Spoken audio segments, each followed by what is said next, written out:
Hey everyone, and welcome to the deep dive. Yeah. Today Kala. we are we're No. strapping in for a journey Definitely. through time and bureaucracy. Through time and bureaucracy. That's right. But don't worry, it'll be anything but ET boring. Anything but boring. We're talking about India's civil services, a system that's been running for centuries, literally shaping the nation. Literally shaping a nation. Whether you're a UPSC aspirant, Mm-hmm. dreaming of joining the ranks, a student trying to make sense of how India works, or just a curious citizen, Right. this deep dive is for you. It is. This deep dive is for you. That's right. We're going way back to the roots. Okay. All the way to ancient empires. Wow. To uncover how this system evolved. Yeah. And you might be surprised to learn just how relevant the past is to understanding the civil services today. All right, before we get started, quick reminder to hit that like button and subscribe to the channel so you don't miss out on future deep dives. Please do. And don't forget to click the bell icon for timely notifications. Yes. Now, Very important. let's unpack this. Okay. We'll be using excerpts from gv6.pdf. Think of it as our treasure map to guide us through this fascinating landscape. Our treasure map, love that. And it's a landscape that touches every aspect of Indian life, Every aspect. from policymaking to crisis management, from development projects to upholding the very principles of democracy. That's right. It's a big one. Okay, so buckle up because we're starting our journey way back in time with the Mauryan Empire. Back in time we go. It might sound surprising, It might. but even back in the 3rd century BC, 3rd century BC, they had a pretty sophisticated system for managing officials. they did. Quite sophisticated. Their famous Arthashastra text, Yes. basically a guide to statecraft, It is a guide to statecraft. actually laid down principles for selecting and managing civil servants. That's right. So what kind of principles are we talking about here? Well, they stress the importance of loyalty, having a code of conduct.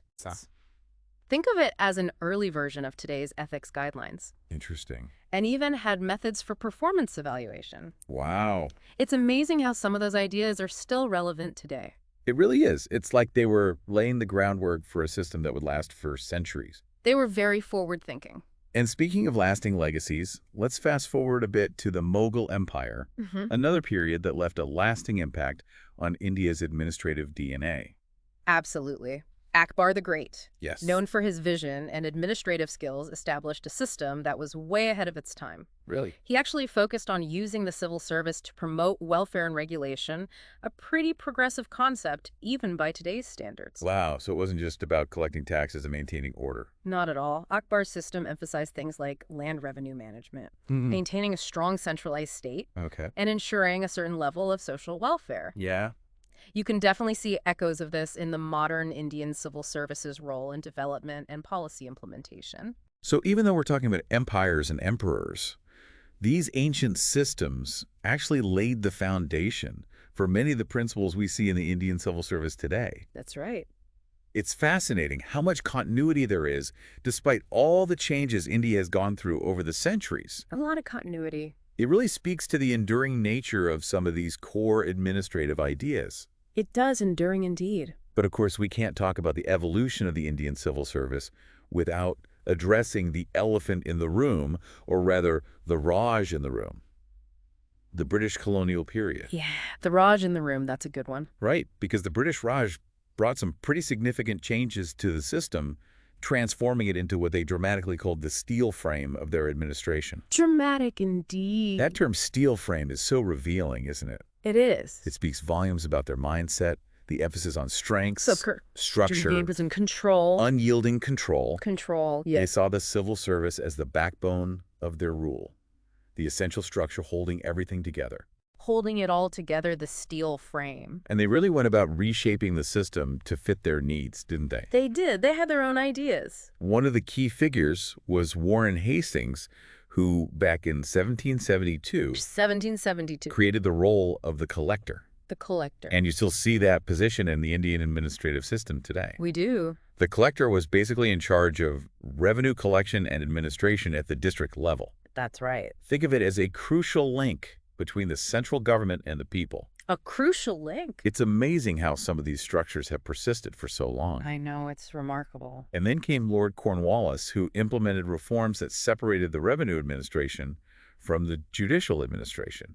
another key development that has shaped the way the Indian civil service operates even today. Another big one. So even though this was happening under colonial rule, these changes ended up having a lasting impact on the structure of the civil service in independent India. Oh, absolutely. A lasting impact. Absolutely. And perhaps one of the most significant developments during the British Raj was the introduction of open competition for civil service positions. Open competition, yes. It was initially intended to serve their interests, of course, Of course. but it also inadvertently laid the foundation for a more meritocratic system, at least in theory. It did in theory. Interesting. So while the British were focused on strengthening their control, they also introduced some ideas that would eventually contribute to a more meritocratic system in independent India. A mixed bag.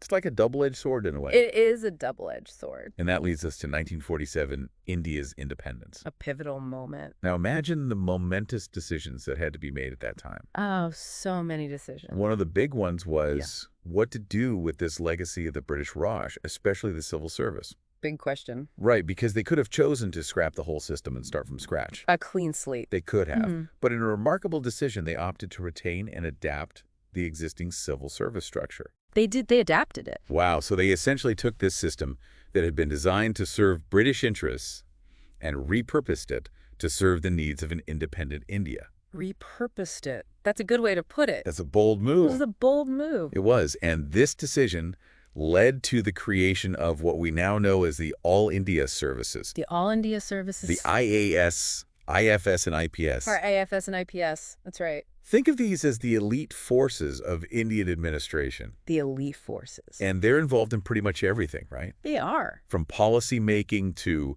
development to maintaining law and order. That's right. All of it. Exactly. They work across both the state and national levels, ensuring continuity and coordination in governance. Continuity and coordination, very important. The All India Services are really the backbone of the Indian administrative system. The backbone, absolutely. So we've got this fascinating mix of ancient wisdom, It is fast. Mughal innovations, and British structures all coming together to form the foundation of the Indian civil service as we know it today. It's quite a blend. But of course, we can't talk about a system like this without addressing its legal framework, and that's where the Indian Constitution comes in. The rule book. Right. The Constitution lays down the ground rules for the civil service, defining its role and powers within the framework of a democratic republic. Within a democracy. It ensures they operate within a system of accountability and due process. Accountability, yes. That makes sense. You can't have a powerful institution like the civil service operating in a vacuum. No, you can't. It needs clear guidelines and boundaries. Clear guidelines, absolutely. Exactly. And these guidelines are crucial There. because the civil service isn't just about administration, it's about nation building. Nation building, that's right. These are the people who translate policies into action on the ground, impacting the lives of millions of people. Millions of people. So it's not just about pushing papers and attending meetings. Not just that. It's about making a real difference in people's lives. It is about making a difference. Absolutely, whether it's implementing development projects, responding to crises, or ensuring social justice. All of it. The civil service plays a vital role in shaping the nation's destiny. Shaping the nation's destiny. That's powerful. That's quite a legacy to carry on your shoulders. It is a lot of responsibility. But of course, no system is perfect, and the Indian civil service has faced its fair share of challenges and critiques, especially in a rapidly changing world. Every system has its flaws. We'll dive into those challenges and debates when we get back. We will stay tuned. All right. We'll be right back. See you in a bit. Sounds good. Welcome back to the deep dive. Welcome back. Before we went off on that historical journey, Right. you were talking about the challenges Yeah. facing the Indian civil services Mm-hmm. in today's world. That's right. And it seems like one of the biggest challenges Yeah. is this constant balancing act Yeah. between maintaining a meritocratic system while also trying to bring in fresh perspectives and expertise. Absolutely. You've hit the nail on the head. Okay. There's been a lot of talk lately I've heard it. about lateral entry, the idea of bringing specialists from outside the traditional bureaucracy into key government positions. So instead of just relying on people who've climbed the ranks through the UPSC exams, you'd also have experts from the private sector, Right. academia, and other fields. Exactly. Think about it. We're dealing with increasingly complex issues like Wow. Climate change, cybersecurity, financial regulations, you need people with specialized knowledge to navigate these challenges effectively. That makes a lot of sense. You can't expect someone who's spent their career in general administration to suddenly become an expert in artificial intelligence or international trade negotiations. Precisely. And lateral entry is seen as a way to inject fresh ideas, new approaches into the system, maybe even shake things up a bit and break out of that bureaucratic inertia. Ah, so it's not just about bringing in expertise. It's also about disrupting the status quo. I like it, but I'm sure there are people who aren't thrilled about this idea. Of course. What are some of the concerns about lateral entry? Well, some people worry that it undermines the whole idea of a meritocratic system, the one built around the UPSC exams. Yeah. They argue that it opens the door to political influence and potential favoritism in the selection process. So basically concerns about fairness and transparency. Exactly. And there's also the question of whether these lateral entrants who are used to a different work culture can adapt to the complexities and sometimes slow-moving nature of the government system. I see. So it's not as simple as just plugging someone from the private sector into a government role and expecting everything to work perfectly. Not quite. It's a complex issue with valid points on both sides. Yeah. It'll be interesting to see how this whole experiment with lateral entry plays out in the long run. Speaking of complex issues, Yes. let's talk about something that's absolutely crucial to the health of any democracy. Yep. Civil service neutrality. Right. This whole idea that civil servants should serve the government of the day, regardless of their personal political affiliations. That's right. It's the bedrock of a well-functioning democracy. It ensures that policies are implemented fairly and impartially without any political bias. But we've seen concerns about this principle being eroded in India, haven't we? Unfortunately, yes, political interference in the civil service has been a recurring problem. What does that look like? There have been instances where officers are transferred, promoted, or sidelined based on their perceived loyalty to a particular political party. That's disturbing. Not only does it undermine public trust in the system, but it also creates a climate of fear and insecurity among civil servants. Exactly. It discourages honest and dedicated officers from doing their jobs, effectively fearing that they might face repercussions for not towing the line. So what can be done to safeguard this crucial principle of civil service neutrality? Yeah. How do we protect these officers from undue political pressure? Well, it's a multi-pronged approach. First, we need strong legal and institutional safeguards in place, things like fixed tenures for officers, independent selection and promotion boards, and clear guidelines for transfers and postings to prevent arbitrary decisions. So basically putting in place mechanisms to make it more difficult for politicians to interfere. Exactly, but it's not just about rules and regulations. It's also about fostering a culture of ethics and integrity within the civil service itself. We need to instill in these officers a deep sense of public service impartiality and a commitment to upholding the rule of law. It's about values as much as it is about structures, isn't it? Absolutely. And of course, you need an independent and vigilant judiciary that's willing to hold those who violate the law accountable no matter how powerful they are. So a system of checks and balances to ensure that nobody is above the law. Precisely, protecting civil service neutrality requires a combination of legal frameworks, strong institutions, ethical leadership, and a robust judiciary. It's an ongoing effort, and it's something that needs constant vigilance. So amidst all these challenges, are there any bright spots? Are there any initiatives being taken to actually improve the functioning of the civil service? Well, there are some exciting developments. One of the most significant is the Mission Karmayogi launched in 2020. Okay. It's a national program that aims to overhaul the capacity and capability of civil servants. That sounds like a massive undertaking. What exactly does it involve? Mission Karmayogi is about shifting the focus from rule-based to role-based training. Interesting. It emphasizes on-the-job learning, providing personalized learning pathways for officers, and moving away from that one-size-fits-all approach to training. So instead of just sitting through lectures and memorizing rules, officers are getting more hands-on experience and training that's tailored to their specific roles. Exactly. The goal is to equip civil servants with the skills and knowledge they need to actually perform their roles effectively in a world that's constantly changing. And speaking of a changing world, technology seems to be playing a bigger role in all of this, isn't it? Absolutely. We're seeing a huge push toward e-governance, data analytics, artificial intelligence. All of these are transforming the way public services are delivered. So a tech-savvy civil service for a tech-driven world. That's the goal. The government has launched a platform called IGOT, Integrated Government Online Training. to provide a whole range of online courses and resources for civil servants. And there's also a big emphasis on using data analytics and AI to improve decision-making and make service delivery more efficient. So it's not just about keeping up with technology, it's about leveraging technology to actually improve governance.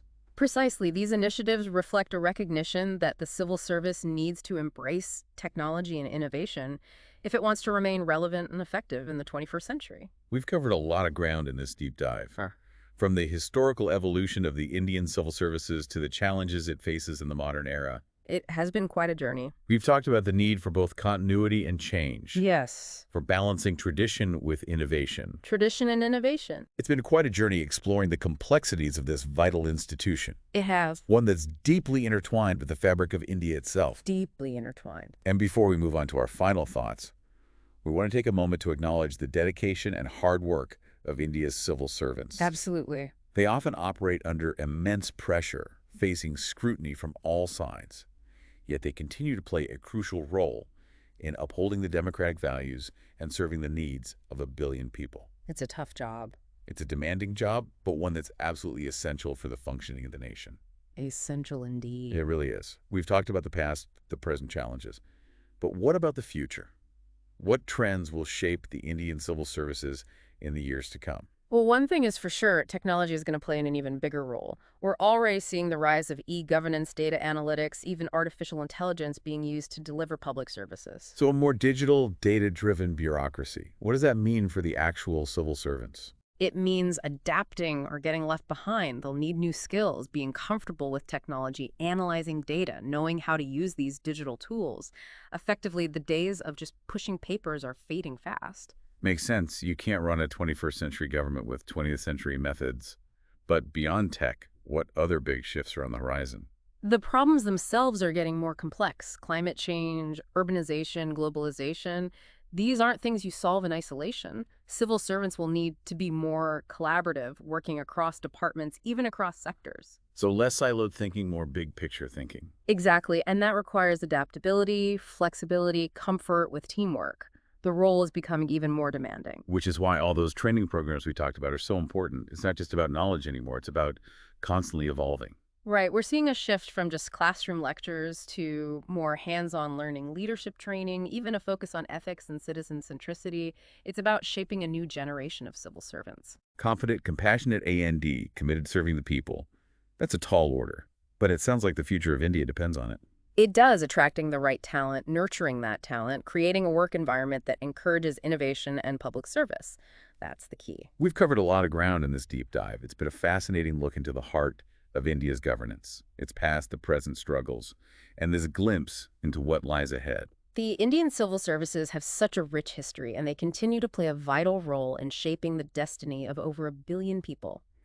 It's an institution with its flaws, but also with immense potential. And as we've seen, it's constantly evolving, adapting to new realities. Who knows what the next chapter holds? That's the exciting part. We hope this deep dive has given you a better understanding of this complex, crucial institution. And maybe even spark some curiosity to learn more. Thanks for joining us on the deep dive. Thanks, everyone.